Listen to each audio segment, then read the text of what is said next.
It's now been revealed that last month, during heightened tension over the war in Ukraine, a Russian plane released a missile near an unarmed RAF surveillance plane on patrol over the Black Sea. The Defence Secretary Ben Wallace told MPs it was potentially dangerous and that it happened in international airspace. It came from a Russian fighter jet like this one. He said Russia blamed a technical malfunction for the incident. And for the first time since the Russian invasion of Ukraine, energy restrictions are being introduced across the country after days of military strikes targeting its power plants.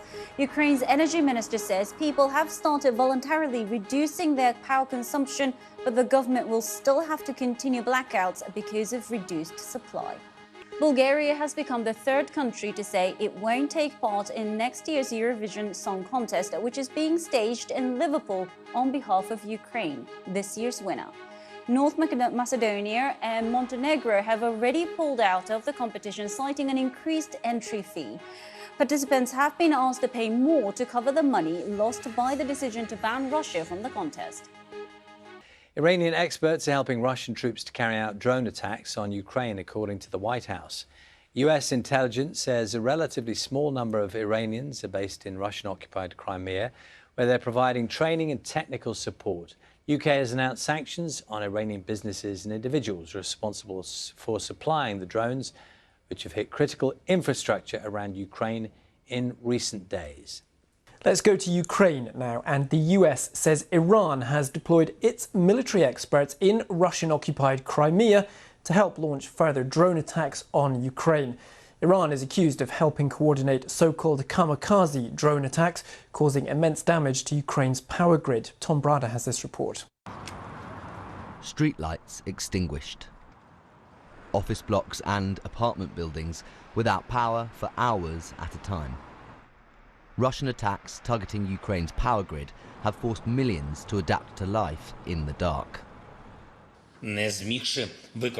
Unable to use energy resources as a weapon, the current leadership of Russia gave the order to turn the energy system itself into a battlefield.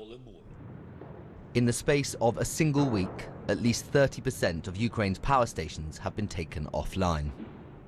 Hoping to make the most of the energy they do have, Ukraine's government has imposed restrictions on electricity use, with power outages of up to 4 hours at a time. We are ready for outages. We have candles. We have charged power banks. Ukraine is charged to win.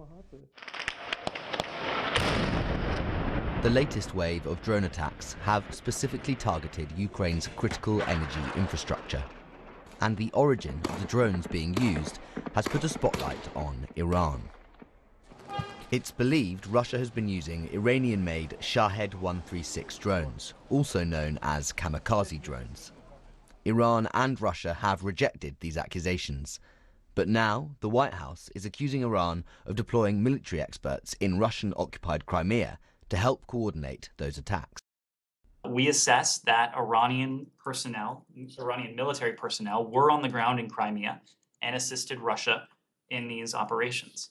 Russia has received dozens of these UAVs so far and will likely continue to receive additional shipments in the future. Western officials have accused Iran of playing a destabilizing role in global security. And the UK has announced sanctions on Iranian businesses and individuals, with other countries expected to follow suit.